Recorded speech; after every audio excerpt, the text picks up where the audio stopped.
لینا ہے تو اب وہ شخص بھی آپ کے ہاں آپ کی دعوت کرتا تھا، تو اب دیکھا جائے کہ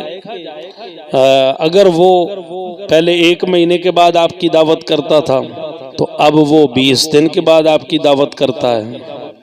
تو سمجھ لو کہ کچھ نہ کچھ خرابی ہے کہ وہ اپنا قرض کی وجہ سے وہ آپ کی جو رقم ہے اس کی وجہ سے وہ آپ کی جلدی جلدی دعوت کرتا ہے، یا پہلے وہ بہت زیادہ تکلفات نہیں کرتا تھا، بہت زیادہ کھانے نہیں آپ کے لیے تیار کرتا، لیکن جب سے آپ کا قرض اس کے پاس ہوا ہے،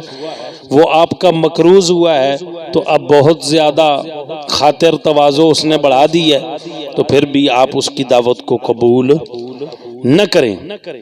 کیونکہ یہ اس قرض کے بدلے میں آپ کی دعوت بھی جلدی کر رہا ہے اور اسی طرح تکلفات کھانے بنانے میں بھی بہت زیادہ ایسا معاملہ کر رہا ہے، تو یہ قرض کی وجہ سے کر رہا ہے، تو اس میں اب آپ کے لیے یہ جائز نہیں کہ آپ اس کی دعوت کو اس انداز میں قبول کریں۔ بعض لوگوں کی یہ نیت ہوتی ہے جس بندے کا قرض دینا ہے جی اس کی دعوت کرو، اس کو کھانا کھلا دو، تو لپٹی باتیں کر دو، کھانا کھلا دو، خاطر تواضع کر دو، مٹھی چاپی کر دو، تو وہ مان جائے گا اور جو ہے وہ قرض میں وسعت کر دے گا۔ تو ایسی بات ہے، تو اسلام نے تو بڑے واضح اصول بیان فرمائے ہیں۔ ایک بندہ ہے، اس نے مہلت لی، اس نے قرض دینا ہے، وقت لیا 1 مہینے کا،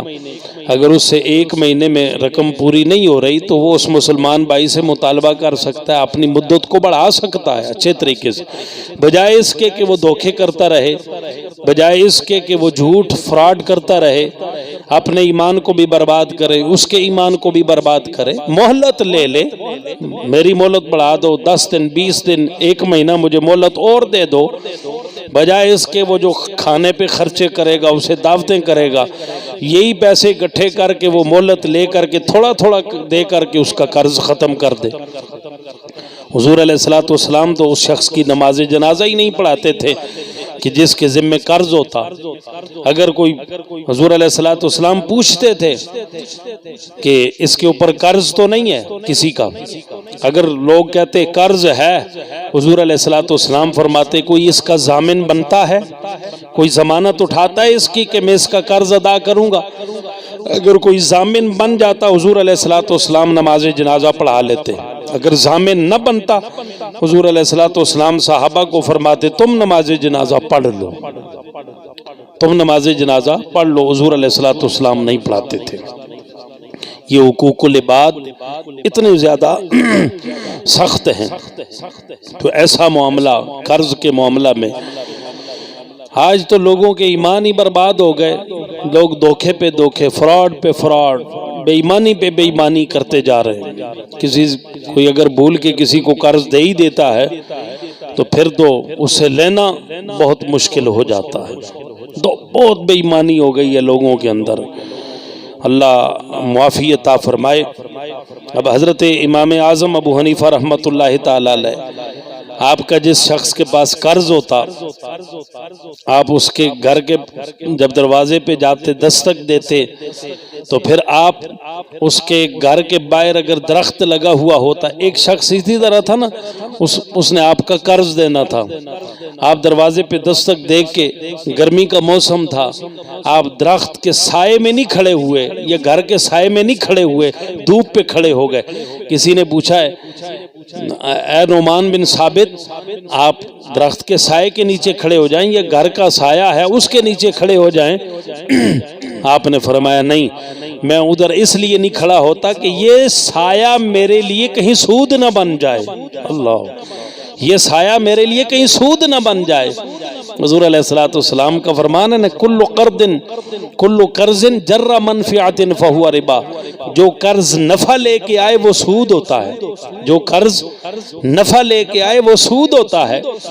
تو اب امام اعظم ابو حنیفہ رحمۃ اللہ علیہ، آپ کا اس کے پاس قرض ہے، تو اب اس کے گھر سے آپ کو فائدہ حاصل ہو رہا ہے تو آپ اتنی بھی احتیاط کرتے تھے کہ اس کے گھر کا یا اس کے درخت کا سایہ اگر میں لے لوں گا تو یہ قرض کے ساتھ ساتھ یہ نفع جو مجھے مل رہا ہے یہ سود کے زمرے میں نہ چلا جائے۔ اللہ اکبر۔ اسی لیے تو ان ہستیوں کی آج ڈنکے بج رہے ہیں، انہوں نے اتنی احتیاطیں برتی ہیں، معمولی سا معاملہ ہے، فہم و گمان بھی نہیں جاتا، لیکن یہ ہماری سوچ ہے۔ امام اعظم ابو حنیفہ کو تو اللہ نے وہ رضی اللہ تعالیٰ عنہ وہ بصیرت عطا فرمائی تھی، وہ بصیرت، وضو کرنے والے وضو کرتے تو آپ بتا دیتے، آپ کہتے میں بتا سکتا ہوں وضو کرنے والے نے جو وضو کیا ہے اس کے جو پانی سے وضو کے پانی سے جو قطرے نیچے گرے ہیں یہ گناہ اس کے گرے ہیں تو یہ کون کون سے گناہ ہیں۔ اللہ اللہ اللہ۔ حضور علیہ السلام نے فرمایا نا کہ وضو بندہ کرتا ہے تو چہرہ دھوتا ہے، ہاتھ دھوتا ہے، پاؤں دھوتا ہے تو یہ گناہ صاف ہو جاتے ہیں، صغیرہ گناہ گر جاتے ہیں۔ امام اعظم ابو حنیفہ رحمۃ اللہ علیہ آپ فرماتے ہیں